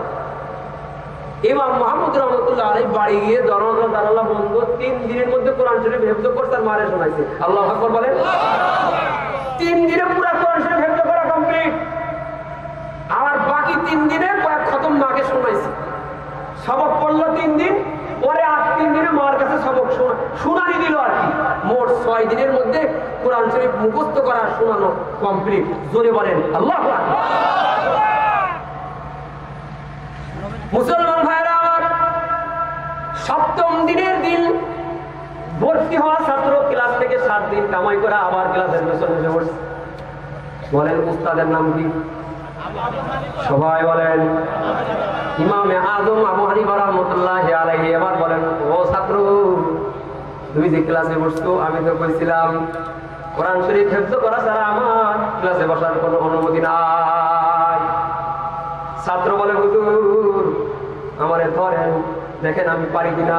কই কেন এত কনফিডেন্স? কই আমি এখান থেকে বাড়ি গিয়েছি, আমি আমার মায়ের কাছে কোরআন শরীফ শোনাইছি, 3 দিনে হিফজ করেছি, বাকি 3 দিনে শোনাইয়া 7 দিনের দিন আপনার সামনে আমি ক্লাসে বসার সুযোগ পেয়েছি। বলেন সুবহানাল্লাহ।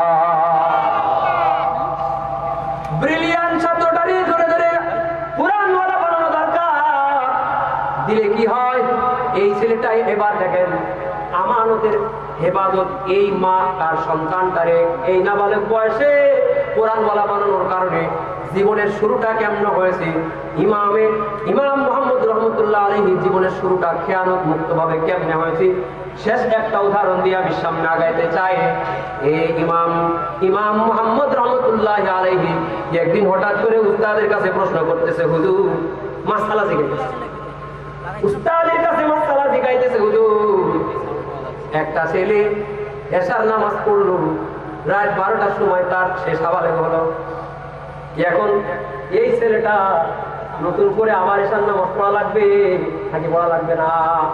উস্তাদের কাছে ছাত্র প্রশ্ন করেছে, এই ছাত্র আর অমুক তমুকের নাম দিয়ে কইছে আর কি, যে একজন ব্যক্তি রাত 12টার সময় তো ঈশার রক্ত থাকে নাকি, রাত 12টার পরে ঈশার বক্র রক্ত চলে আসে, কিন্তু ফজরের আজানের আগ পর্যন্ত তো এশার রক্ত থাকে। তো এই ছাত্রের প্রশ্ন ইমাম মুহাম্মদ উস্তাদের কাছে প্রশ্ন করছে, হুজুর কেউ যদি রাত 12টার সময় সাবালে হয়, এশার নামাজ পড়েই ঘুমাইছে, রাত 12টার সময় সাবালে হয়েছে, এই ছেলের কি নতুন করে আবার এশার নামাজ পড়া লাগবে নাকি লাগবে? উস্তাদ তখন বললেন, নাবালেগ ছেলে মেয়েরা যে ইবাদত করে এইটা মূলত নকল ইবাদত হয়, ওর বাপ মার আমল নামায় কাউন্ট হয়। আমার কথা কি বুঝতেছেন? আপনার নাবালেগ সন্তান যদি কোনো ইবাদত করে তাহলে বাপ মার আমল নামায় কাউন্ট হবে। নাবালেগ সন্তান যদি কোনো ফরজ ইবাদত করে ওইটা কি হিসাবে বিবেচিত হবে? নকল হিসাবে বিবেচিত হবে। তো উস্তাদ বলে দিলেন, যেই ছেলে এশার নামাজ পড়ে ঘুমাইছে, রাত 12টার সময় সাবালিগ হয়েছে, ওর উচিত হবে ওই সময় গোসল করে ওয়াক্ত থাকতে থাকতেই ফরজ নামাজ পড়ার নিয়তে আবার এশার নামাজ পড়া, যদি না পড়ে থাকে ওর এশার নামাজ কাজা হয়ে গেছে, কারণ ওর যে এশা পড়ছিল ওটা তো নকল হয়ে গেছে। ইমাম মুহাম্মদ রহমতুল্লাহ আলাইহি তখন বলে, না হুজুর, যার ব্যাপারে প্রশ্ন করছি সে রাত 12টার পরে গোসল করে আবার এশার নামাজ পড়ছে, শুধু কনফিডেন্সের জন্য আপনার কাছে জিজ্ঞাই না, নিজেরই যে এই কাম ঘটছে এটা তো কইতে পারতেছে না, আরেকজন দিয়ে আর কি জিজ্ঞাইলো, যে মানে নিজেরই মূলত ঘটনা।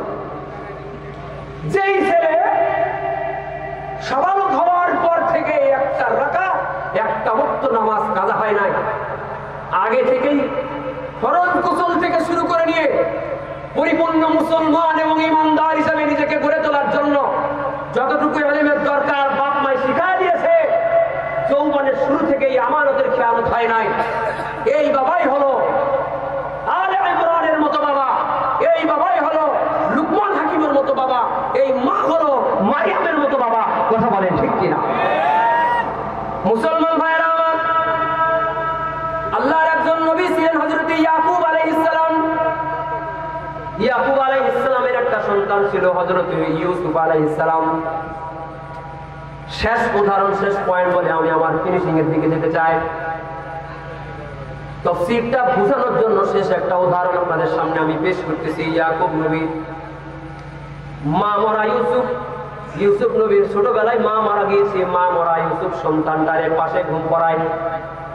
দেখবেন যে ছেলের ছোটবেলায় মা মারা যায়, এই বাবার জন্য মায়ের দায়িত্ব পালন করা লাগে, বাবার দায়িত্ব পালন করা লাগে। বড় হলে সন্তান বলে, তুমি আমার মা, তুমি আমার বাবা। ইয়াকুব নবী শিশু সন্তানটারে পাশে ঘুম পড়ায়া তাহাজ্জুদের নামাজ আদায় করতেছে। সব নবীদের উপরে আল্লাহ তাহাজ্জুদের নামাজ অনিবার্য করেছিলেন। তাহাজ্জুদের নামাজ আদায় করতেছি, নামাজ পড়তে পড়তে ইয়াকুব নবী টের পাইছেন যে শিশু নবী ইউসুফ নবী হঠাৎ করে ঘুমের মধ্যে কান্না করে উঠছে। দেখবেন ছোট বাচ্চারা রাতে ঘুমের মধ্যে হঠাৎ হঠাৎ হেসে ওঠে, আবার হঠাৎ হঠাৎ কেঁদে ওঠে। আমার কথা কি ঠিক আছে? যারা বাবা হয় নাই তারা বেশি টের পাবে না, যারা বাবা হয়েছে তারা খুব ভালো করে টের পাবে। যেই ছেলেটা হযরতে ইউসুফ নবী, শিশু ইউসুফ নবী ঘুমের ঘরে হঠাৎ করে যখন কেঁদে উঠেছে, ইয়াকুব নবী তো শুধু বাবার ডিউটি নয়, মায়ের ডিউটিও পালন করতেছে। মমতার কারণে আমার দিকে একটু তাকান, এই কথাটা বোঝার জন্য, পরবর্তী অংশটা বোঝার জন্য একটু আমার দিকে তাকানো লাগবে। আলেমদের চেহারা দেখলে আল্লাহ তার সগীরা গুনাহ মাফ করে দেয়। সুবহানাল্লাহ। শুধু আমি নয়, স্টেজে অনেক আলেম ওলামা হযরতগণ আছেন। ইয়াকুব নবী বলেন তো, নামাজ পড়ার সময় দাঁড়ানো অবস্থায় নজরটা কোন জায়গায় রাখা সুন্নাত? সেজদার জায়গায়। বলেন কোন জায়গায়? ইয়াকুব নবী নামাজ পড়তেছে, হঠাৎ করে পাশের থেকে সন্তানের কান্নার আওয়াজ। ধরে নেন সন্তানটা যদি ডান পাশে ছিল তো সামনের দিকে তাকায় নামাজ পড়তেছি, সন্তান হঠাৎ করে কেঁদে উঠলো। ইয়াকুব নবী ইউসুফ সন্তানের কান্নার আওয়াজ পেয়ে এইভাবে মাথাটা অটো ধরে গেছে, দেখছে যে কি অবস্থা, কোনো ঝামেলা হইল কিনা, না ঠিক আছে, আবার সামনে আগাইছে। মূলত মাসআলা হলো নামাজ ভঙ্গের কারণের ভিতরে আছে যে নামাজ যদি সিনা ঘুরে যায় তাহলে নামাজ ভেঙে যাবে, সিনাটা যদি না ঘুরে নামাজ ভঙ্গ হবে না। বলেন ইউসুফ নবীর কি সিনা ঘুরেছে? ইয়াকুব নবীর কি সিনা ঘুরেছে? এই যে আমার দিকে তাকান, সিনা ঘুরেছে? কি ঘুরেছে? মাথা ঘুরেছে, মাথা ডান বাম হয়েছে। নামাজ মাকরুহ হয়ে যেতে পারে, নামাজ ভঙ্গ হয় না। আপনারা বলেন ইয়াকুব নবীর নামাজ কি ভেঙেছে নাকি? ভাঙে না। কিন্তু নবী মাকরুহ পর্যায়ের ইবাদত কেন করবে? আল্লাহ তাআলার কাছে, কুদরতের কাছে অভিমান হয়ে গেছে। এখন ইয়াকুব নবীর এটার ব্যাপারে কিছু আল্লাহ তাআলা কিছু ইবরত দিবেন, কিছু শিক্ষা দিবেন।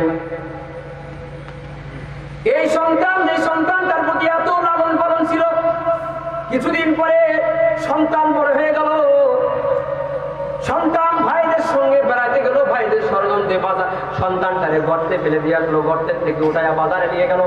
বাজার থেকে সুন্দর গোলাম হিসেবে বাচ্চার কাছে বিক্রি হয়ে গেল। মাঝখানের বহু উত্তর ঘটনা আপনারা জানেন। ঘটনা বলার সময় নাই, ঘটনা বলা মাকসাদ না। একদিন হযরত ইউসুফ নবী বাচ্চা হয়ে গেল। সকালবেলার ধনী তুমি ফকির, সন্ধ্যাবেলা নদীর কুল ভাঙ্গে বকুল গড়ে, এই তো নদীর খেলা। সকালবেলার ধনী তুমি ফকির, সন্ধ্যাবেলা মাওলা তোমার লীলা খেলা। কেউ বোঝে কেউ বোঝে না আল্লাহ তোমার লীলা খেলা। কেউ বোঝে কেউ বোঝে না। তুমি কাউকে রাখো গাছতলাতে মাওলা, কাউকে রাখো গাছতলায় মাওলা তোমার লীলা খেলা। কেউ বোঝে কেউ বোঝে না আল্লাহ তোমার লীলা খেলা। কেউ বোঝে কেউ বোঝে না। আল্লাহু আকবার। ঘটনা বহুত বড়, আমি একদম শেষে চলে গেলাম, ঘটনা বলা মাকসাদ না। বাচ্চা হয়ে গেলেন, সন্তানের সঙ্গে আল্লাহ তাআলা বাবার দেখা করার ব্যবস্থা করে দিলেন। ইউসুফ নবী বাচ্চা, ইয়াকুব নবী তার বাবা।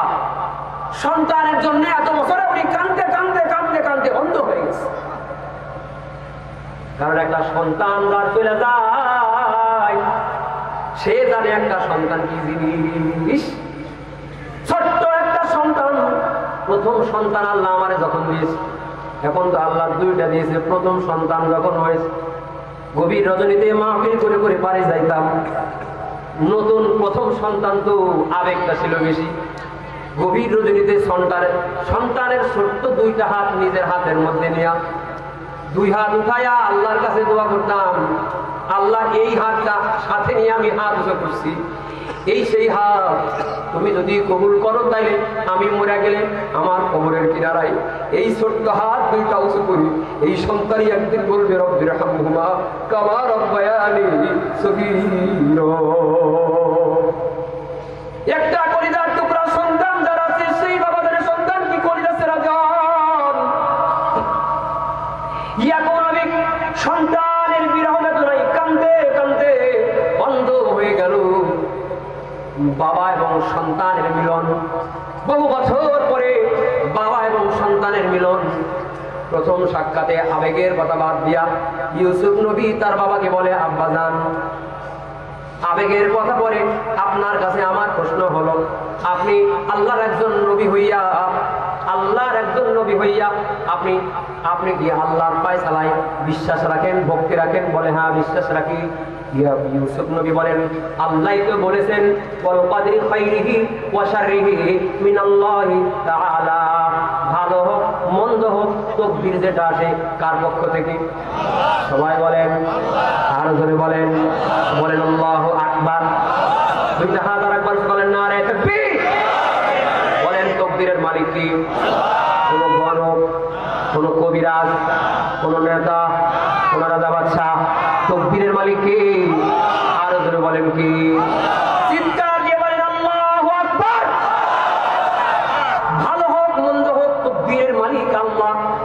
ইউসুফ নবী তার বাবাকে বলে, আব্বাজান, আল্লাহ যে আমারে আপনার চোখের আড়াল করে দিল এত বছর, আপনি আল্লাহর এই ফয়সালায় কি খুশি ছিলেন?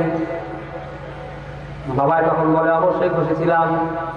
সন্তান বলে, তাহলে কাঁদতে কাঁদতে চোখটারে অন্ধ বানাইছেন কেন? আল্লাহর ফয়সালায় যদি আপনি খুশি থাকেন, তাহলে আপনি কেঁদে কেঁদে চোখটারে অন্ধ বানাইলেন কেন? প্রশ্নের জবাব দেন, তারপরে আপনার সাথে আমার খাতির। কারণ বাবা ও বাবা, বাপ কা বেটা সিপাহী কা ঘোড়া, বাবাও নবী ছেলেও নবী।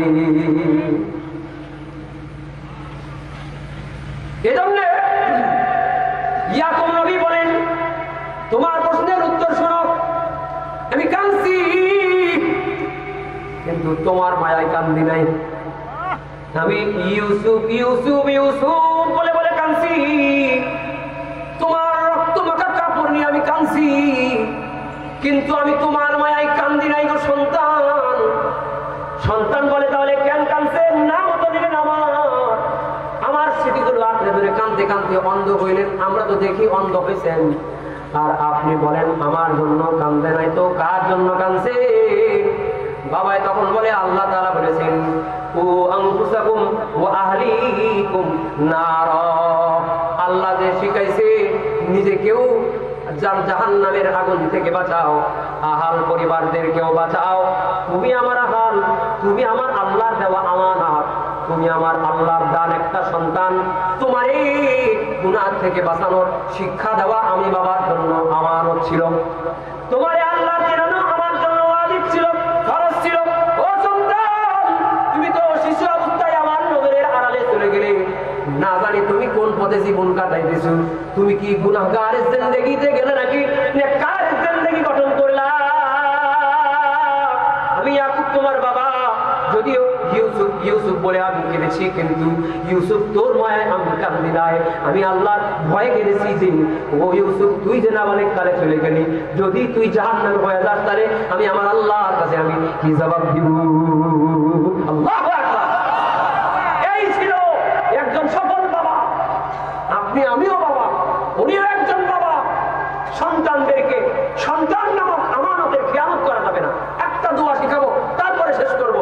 রব্বানা হাব লানা মিন আজওয়াজিনা ওয়া যুররিয়াতিনা কুররাতা আ'য়ুন ওয়াজআলনা লিল মুত্তাকিনা ইমামা। সূরাতুল ফুরকান ৭৪ নম্বর আয়াত খুলবেন, যাদের মুখস্থ নাই মুখস্থ করবেন। দুই হাত উঠাইয়া কোন বাবা যদি এই দোয়া পড়ে, সারা জীবন পড়ে, যতদিন আল্লাহ বাঁচায় রাখে, তার সন্তান বিপদ হবে না, তার সন্তান জান্নাতি হবে, ইমানদার হবে। সুবহানাল্লাহ। এই দোয়া সারা জিন্দেগি পড়তে হবে, সারা জীবন পড়তে হবে। তার সন্তান, তার বউ ভালো হবে, তার নাতি পুতিও ভালো হবে দোয়ার বরকতে। আল্লাহ নিজেই শিখাই দিয়েছে, রব্বানা হাব লানা মিন আজওয়াজিনা ওয়া যুররিয়াতিনা কুররাতা আ'য়ুন। আল্লাহ আমার সন্তানদেরকে, আমার স্ত্রীদেরকে এমন চরিত্র গঠন করান যেন আমাদের চোখ জোড়ানোর কারণ হয়। বলেন তো, গাঁজাকে বিচারে ধরা খাইছি, চুরি করে ধরা খাইছি, এ কি চোখ জোড়ানো সন্তান নাকি? মাথা কাটা যাওয়া সন্তান। সুতরাং যে সন্তান এখানে সুন্দর সুন্দর কোরআন তেলাওয়াত করলো, সুন্দর সুন্দর প্রদর্শনী দেখাইলো, কোরআন হেফজ করেছে, এরা হলো বাপ মার চোখ জোড়ানো সন্তান। কথা বলেন ঠিক কিনা? যদি সম্ভব হয় তো আমল করিয়েন আমাদের জিন্দেগি। আমরা শুধু রব্বির হামহুমা কামা রাব্বায়ানি সগীরা এটার কথা জানি। এটা হলো আমাদের পূর্বপুরুষদের জন্য দোয়া, শুধু বাপ মার জন্য না। বাপ মা, দাদা দাদি, নানা নানি, তাদের বাপ মা, তাদের দাদা, তাদের নানা, নিজের পূর্ববর্তী বংশের মানুষ যারাই আছে তাদের সবার জন্য দোয়ার হক আদায় হয়ে যাবে যদি মুনাজাতে যদি আপনি দোয়া করেন রব্বির হামহুমা কামা রাব্বায়ানি সগীরা। কিন্তু আপনি তো মরে যাবেন, আপনার নাতির জন্য দোয়া করে দিয়ে যাওয়ার দরকার আছে না? আপনার মেয়ের কুল, ছেলের কুল, আপনার পরবর্তী প্রজন্ম, এরাও যেন ভালো পথে আল্লাহ এদের কবুল করে, এর জন্য জীবনের প্রতি মোনাজাতে দোয়া করে দেন, রব্বানা হাব লানা মিন আজওয়াজিনা ওয়া যুররিয়াতিনা কুররাতা আ'য়ুন ওয়াজআলনা লিল মুত্তাকিনা ইমামা। দোয়া করবেন ইনশাআল্লাহ। আল্লাহ আমাদের তৌফিক দান করেন, বলেন আমিন। আপনারা কি আমার উপরে খুব বিরক্ত হয়েছেন? আমার উপরে খুব কষ্ট পেয়েছেন? কষ্ট পাইলে আমি আমার টাইমে মাপ চেয়ে যাবো ইনশাআল্লাহ। কিন্তু তার আগে আপনাদের কাছে আমি বলি, আবার অনেকে ছিলেন না, শুরুতে একটা কথা বলেছি, আবারও বলি, যিনি আসবেন তাকে অনেকে বলে বাংলার আনোয়ার শাহ কাশ্মীরি। এত পরিমাণ নফ ভিত্তিক বয়ান তিনি করেন, এত পরিমাণ হাদিসের রিওয়ায়াত সহ হাদিসের ইবারত সহ উনি বয়ান করেন, বাংলাদেশে তার বিকল্প এখন আমরা কাউকে দেখতে পাই নাই। ঠিক কিনা বলেন? ঠিক কিনা করে বলেন? সুতরাং আমরা কান সুখ দিয়া বক্তা, ওনারা দিল সুখ দিয়া বক্তা, ঠিক না? যেই মাদ্রাসার আয়োজনে, যেই মাদ্রাসার মাধ্যমে আপনারা এইরকম একজন দেশ খ্যাত বাংলাদেশের ইতিহাস হয়ে থাকবে এমন একজন আলিমকে পাইলেন। এই প্রতিষ্ঠানের জন্য দোয়া করার দরকার আছে না নাই? আরো জোরে বলেন। আলহামদুলিল্লাহ, আমরা খুশি হয়েছি। আমি তো এই মাদ্রাসায় বরাবর কয়েক বছর আসি, বা আশপাশের বিভিন্ন মাহফিলে আসলেও এই মাদ্রাসা থেকে ঘুরে যাওয়ার সুযোগ হয়। আমাদের শহীদুল ইসলাম আশরাফি ভাই, তার মাধ্যমে অনেক প্রোগ্রাম এদিকে আসি। সেই সুবাদে এই মাদ্রাসার সাথে আমার যে কয়েক বছরের আসা যাওয়া, 5 বছর, 5ম বার্ষিক তো দ্বিতীয়তম মাহফিল থেকেই আমার এখানে আসা যাওয়া, 2য় বছর থেকে এই মাদ্রাসা আমার দেখা। এত অল্প সময়ে এত দূর অগ্রসর হয়েছে এই মাদ্রাসা। বিশেষ করে ভবনের নয়, পড়ালেখার মান উন্নয়ন এতটাই হয়েছে, এরকম অজু পড়া গায়ে এত উন্নতি হয়েছে, অনেক শহরের মাদ্রাসাও এত উন্নত করে নাই। বলেন মারহাবা। এটা আমি জেনে শুনে তাহকিক করে বললাম। তা আলহামদুলিল্লাহ, এই যে এই এলাকাবাসীর জন্য খুশনসিব, আমরা মাদ্রাসার জন্য দোয়া করি, মাদ্রাসার পাশে দাঁড়াই, এটা শুধুমাত্র একমাত্র আল্লাহর জন্য। শুনেন, পৃথিবীতে আল্লাহ যেখানে সাগর দরকার সাগর দিয়েছেন, পৃথিবীর ভারসাম্য ঠিক রাখার জন্য যেখানে পাহাড় দরকার সেখানে পাহাড় দিয়েছেন, যেখানে গাছ দরকার যেখানে গাছ দিয়েছেন, যেখানে মসজিদ দরকার সেখানে মসজিদ দিয়েছেন, যেখানে মাদ্রাসার দরকার সেখানে আল্লাহ মাদ্রাসা করে দিবেন। ঠিক কিনা বলেন? পৃথিবীর ভারসাম্য ঠিক রাখার জন্য। সুতরাং এই এলাকায় এইরকম একটা মাদ্রাসা হওয়ার দরকার ছিল, তাই আল্লাহ করিয়েছে। আপনি আমি পাশে থাকলেও আল্লাহ করাবেন, না থাকলেও আল্লাহ করাইবেন। আমরা যদি পাশে থাকি নসিব আমাদের ভালো। কথা কি ঠিক আছে? আলহামদুলিল্লাহ, আমি মুসাফিরের দোয়া আল্লাহ কবুল করে।